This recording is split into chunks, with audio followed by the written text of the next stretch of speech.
अगर आप दिल्ली के वोटर हैं तो इस बात को बहुत ध्यान से सुनिएगा। चुनाव विधानसभा का है, हिसाब किताब होना है।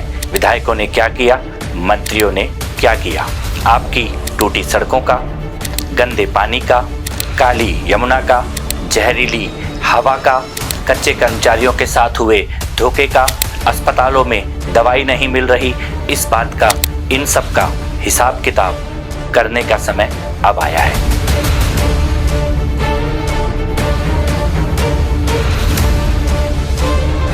लेकिन आपका ध्यान भटकाने की कोशिश की जाएगी क्योंकि दिल्ली की सरकार में पिछले 10 साल से जो लोग बैठे हैं उनके आका इस देश के बाहर बैठे हैं।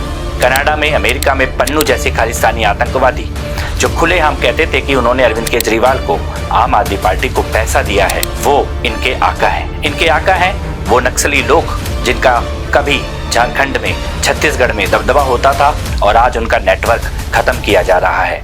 इनके आका है वो ड्रग माफिया जो पंजाब में और दिल्ली में ड्रग का धंधा करते थे और आज हर दिन उनके बड़े बड़े ड्रग के खेप पकड़े जा रहे हैं। विदेश में बैठे खालिस्तानी आतंकवादी हों या नक्सली गैंग या ड्रग माफिया, इन सब का एक ही दुश्मन है और वो है गृह मंत्री अमित शाह, क्योंकि उन्होंने पिछले अपने कार्यकाल में नक्सल आतंकवाद को लगभग खत्म कर दिया।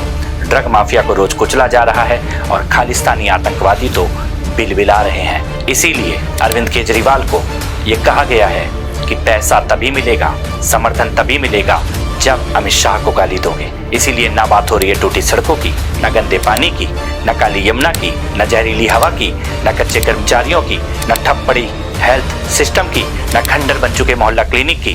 बात केवल हो रही है कि अमित शाह को गाली दो। इस देश का जो भी दुश्मन दुनिया में कहीं भी बैठा है उसका केवल एक ही एजेंडा है, अमित शाह को गाली दो। और अरविंद केजरीवाल उन्हीं देश के दुश्मनों की जुबान बोल रहे हैं, उन्हीं के एजेंडे पर खेल रहे हैं। आप दिल्ली के वोटर हैं, इस बात को ध्यान रखना। हिसाब किताब आपके विकास का होगा, हिसाब किताब पूरे 10 साल का होगा। अटकना नहीं है और आतंकवादियों के, नक्सलियों के और ड्रग माफिया के इशारे पे नाचने वाले लोगों के जाल में फंसना नहीं है। जय श्री राम।